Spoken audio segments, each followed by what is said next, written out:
તો આ તરફ સુરતમાં કાર ચાલકની ગંભીર બેદરકારી સામે આવી, જે સીસીટીવીમાં કેદ થઈ। પેટ્રોલ પંપ પરનો હચમચાવી નાખતો બનાવ સીસીટીવીમાં કેદ। અહીં માંગરોળના પાલોદ ગામ નજીક પેટ્રોલ પંપ પર બનાવ બન્યો હતો। પેટ્રોલ ભરાવી નીકળતી કાર મહિલા પર ફરી વળી। મહિલા પેટ્રોલ પંપ પર કચરો ભરી રહી હતી અને તે સમયે કાર ચાલકની બેદરકારીના કારણે તેની પર કાર ચડાવી દીધી। આ બનાવમાં મહિલા ઘાયલ થઈ। હાલ સીસીટીવીના આધારે કોસંબા પોલીસે તપાસ શરૂ કરી છે।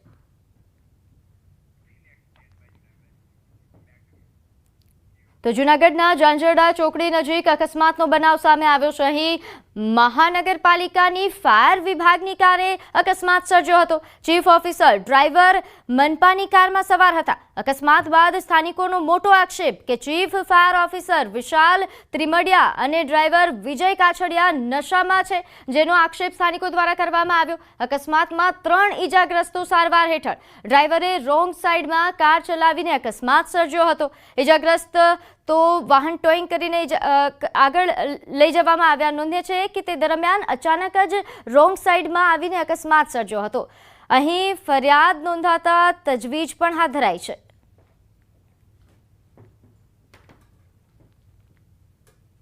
અમારી ગાડી સાઈડમાં હતી અને ગાડી બંધ થઈ ગઈ હતી, તો એ ટોઈન કરવા આવ્યા। તો અમે જે ગાડી બાંધતા હતા પાછળથી અમને એકદમ બોલેરો આવીને બધાને ઉલાયરા, મતલબ એક્સિડન્ટ કર્યું। સીધું ફૂટબોલ જ થયા ત્રણેય, હાથ પગમાં ને ફ્રેક્ચર ને એવું બધું થઈ ગયું અને મને મૂંઢા લાગ્યો અને પછી મેં પોલીસ સ્ટેશનમાં જાણ કરી કે આવું બની ગયું। બને ડ્રિંક્સ કરેલ હાલતમાં હતા। બને 2 વ્યક્તિ હતા। કઈ રીતે હતા? પીધેલ હાલતમાં હતા, મતલબ ડ્રિંક્સ કરેલી હાલતમાં હતા। 11:30 વાગે અમે ટોઈંગ ક્રેન બાંધવા ગાડી બાંધવા ગયા હતા। 2 જણા પાછળથી આવીને અમે ટોઈંગ હું કરતો બેલ્ટ મારતો, 2 જણા વાંચ જાય ફૂલ નશાની હાલતમાં હતા। અમને 3 જણાને ઉડાડી દીધા અને હાથમાં, પગમાં અને કમરમાં 3 જગ્યાએ ઈજા થઈ। તો બનાસકાંઠાના પાલનપુરમાં માલમ રોડ પર વાસળા નજીક સર્જાયેલા અકસ્માત કેસમાં કાર ચાલક સામે 2 અલગ-અલગ ફરિયાદ નોંધાઈ છે।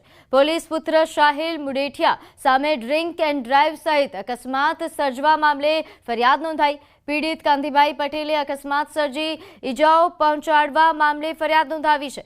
તો તાલુકા પોલીસે દારૂ પીધેલી હાલતમાં કાર ચલાવવા મામલે પણ ફરિયાદ નોંધી છે। ઉલ્લેખનીય છે કે પોલીસની પ્લેટધારી કારે અકસ્માત સર્જ્યા બાદ પોલીસ પુત્ર સહિત કારમાં સવાર અન્ય યુવાનો રફુચક્કર થયા હતા, જેમાંથી એક વ્યક્તિને સ્થાનિક લોકોએ ઝડપી પાડ્યો હતો અને પૂછપરછ કરતા કાર ચાલકે દારૂ પીધા હોવાનું કબૂલ્યું હતું।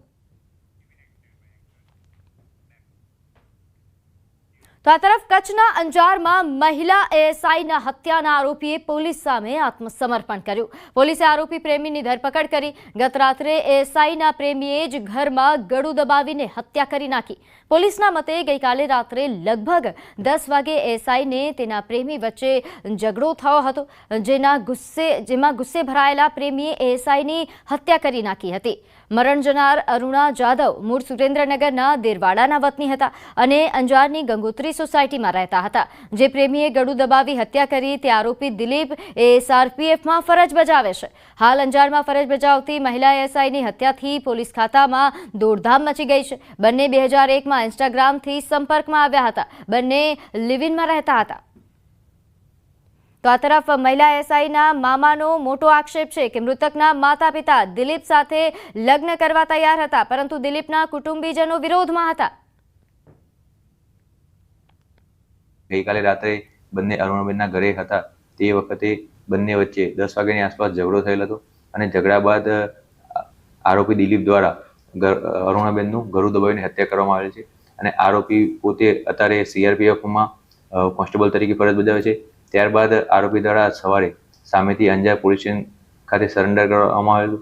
મારા બેન બનેવી આ દીકરા સાથે લગ્ન કરવા સંમત હતા અને આ દીકરો જે દિલીપભાઈ શંકરભાઈ જાદવ ગામ ટોકરાળા, એને મારી ભાણી સાથે 3-4 વર્ષથી કે સંબંધ હતો અને 2 પ્રેમ સંબંધ નિભાવી એમનું શાંતિથી ગુજરાન ચલાવવા માંગતા હતા।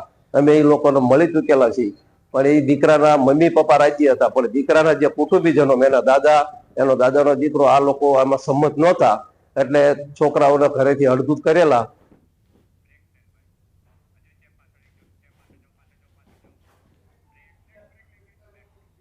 તો સમાચારોમાં હાલ સમય થયો છે કે નાનકડા